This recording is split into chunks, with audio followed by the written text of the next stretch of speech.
Hola, mi nombre es Ratko Tichavsky, soy maestro en ciencias y voy a presentarles el diplomado en agrohomeopatía en línea, un curso ofrecido por el Instituto Comenius. Cuando hablamos sobre agrohomeopatía, la mayoría de la gente se recuerda de Hahnemann y de algunas enseñanzas del siglo XIX y piensan que la agrohomeopatía debe ser algo por estilo, algo anticuado o algo que tiene poca actualización científica o poco fundamento científico. Bien, aquí vamos a enseñarles algunas imágenes de cómo trabajamos antes de realizar una intervención agrohomeopática. Tomamos foto de satélite donde estamos analizando primero el terreno, lo vemos un poquito con acercamiento. En el lado norte vemos que tiene un ojo de agua, el lado sur está delimitado por un camino, del lado este y oeste hay unas bardas formadas por la vegetación nativa, y en centro tiene una pequeña islita de vegetación nativa también. Bien, cuando tomamos en trabajo agrohomeopático un terreno así, primero tenemos que analizar cuál es el grado de vitalidad y cuál es la densimetría, cuál es la distribución de sus diferentes partes. Primero realizamos lo que se llama esqueletización, que es una subdivisión del terreno en pequeñas subpartes y que nos permite un análisis cuantitativo de la densimetría del terreno. Luego empalmamos la misma esqueletización sobre la imagen de satélite para poder colocar las partes en su lugar. Después seguimos analizando con diferentes métodos que ahorita no vamos a tener tiempo de escribir. Bien.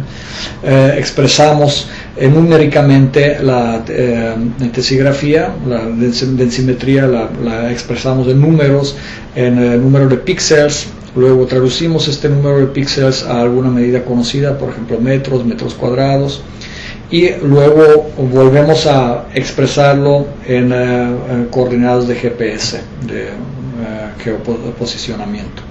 Estas coordenadas vamos a colocarlos otra vez en el terreno. De esta manera podemos dibujar el análisis tesigráfico físicamente en el terreno, que nos permite decidir de dónde a dónde debemos empezar el trabajo agrohomeopático, cuál es la parte más fragmentada o menos fragmentada del terreno y en consecuencia cuál es la parte que es menos estable o más estable del terreno, cuáles son las partes fronterizas del terreno y cuáles son las partes que van a tener menor biodiversidad.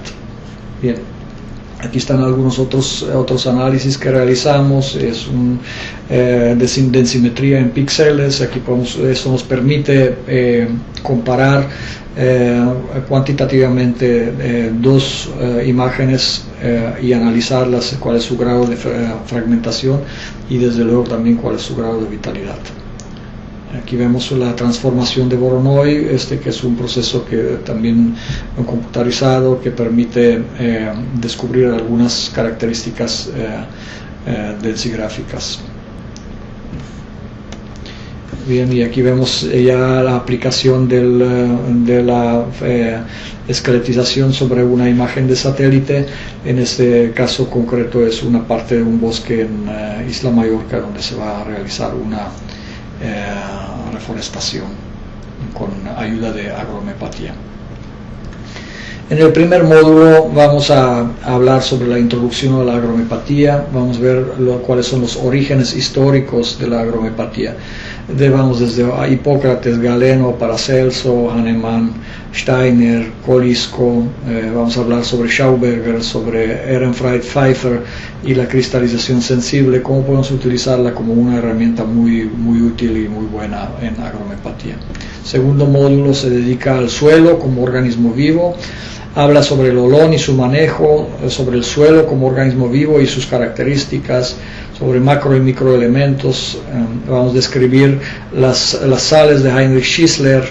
Vamos a hablar sobre el pH y cómo influye en el desempeño de las plantas, pero también cómo puede ser modificado por medio de la agrohomeopatía. Vamos a hablar sobre potenciales eléctricos en el suelo y en las plantas y cómo permite definir niveles de vitalidad en la planta y en el suelo y cómo podemos medir algunos parámetros esenciales muy importantes para tomar decisiones en la intervención agrohomepática. Vamos a hablar sobre refractometría y cromatografía. En tercer módulo abordamos farmacopea agrohomepática, sobre cómo preparar las tinturas madre, cómo potencializar de manera centesimal, decimal, hahnemanniana, korsakoviana.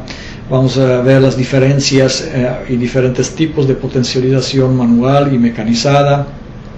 Vamos a hablar sobre preparación de remedios en gran cantidad, que es la parte que más se dificulta a la gente que se acerca a la agrohomepatía.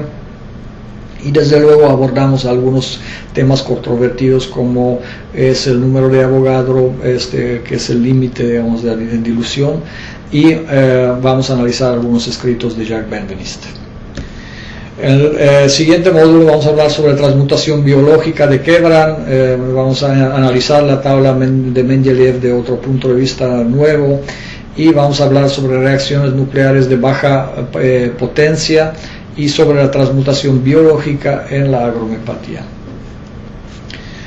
El siguiente módulo abordamos repertorio y repertorización. Vamos a hablar sobre policrestos agrohomepáticos, semipolicrestos, monocrestos agrohomepáticos, y vamos a aprender los principios de repertorización según Hahnemann. Vamos a hablar sobre la escuela unicista, alternista y complejista, y sobre el análisis multifactorial de elementos de un olón, que es digamos, lo que nos va a permitir tomar decisiones.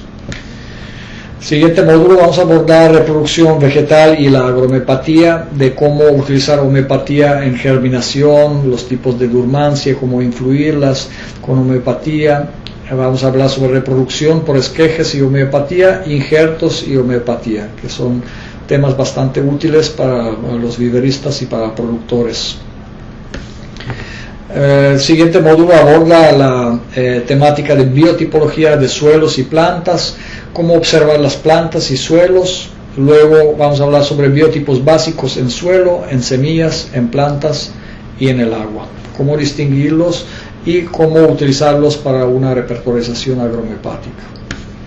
Siguiente módulo vamos a hablar sobre miasmas en el suelo, en las plantas y en el olón completo. Vamos a abordar los tres miasmas hahnemannianos, que es la psora, psicosis y luesis. Luego hablaremos sobre posología agrohomepática, que es la manera de dosificar los remedios, las medicinas homeopáticas en los cultivos. Vamos a distinguir las enfermedades agudas, crónicas, posología en pequeña y gran escala, intervención en monocultivo y policultivo, y finalmente intervención en el olón del bosque, que es quizás uno de los trabajos más complejos. En el siguiente módulo hablamos sobre estudio de casos de intervención agrohomepática en monocultivos, en policultivo complejo, como por ejemplo en bosque, y vamos a hablar también sobre la desintoxicación y drenaje en suelos y cultivos. Esos módulos están distribuidos en un espacio de 4 a 6 meses de estudio, dependiendo de la velocidad de aprendizaje de cada alumno. Incluyen módulos interactivos, videos instruccionales, una biblioteca virtual bastante bien surtida con investigaciones agrohomepáticas, trabajos de maestría y doctorado en diferentes idiomas y de diferentes temáticas, y desde luego cada módulo incluye su evaluación, su examen. Al final de terminar el diplomado le otorgamos una constancia que es, digamos, un documento oficial, quizás el primero de su tipo en el estudio agrohomepático. Diplomado en agrohomepatía virtual está impartido por maestro Radko Tichavsky, investigador en agrohomepatía, autor del manual de agrohomepatía, autor del libro Homeopatía para las plantas y colaborador del hpati.com. Además es director del Instituto Comenius. Pueden pedir informes en Instituto Comenius, pueden escribir al email comeniusmonterrey@gmail.com o hablar por teléfono al 81 83 69 16 50. Gracias.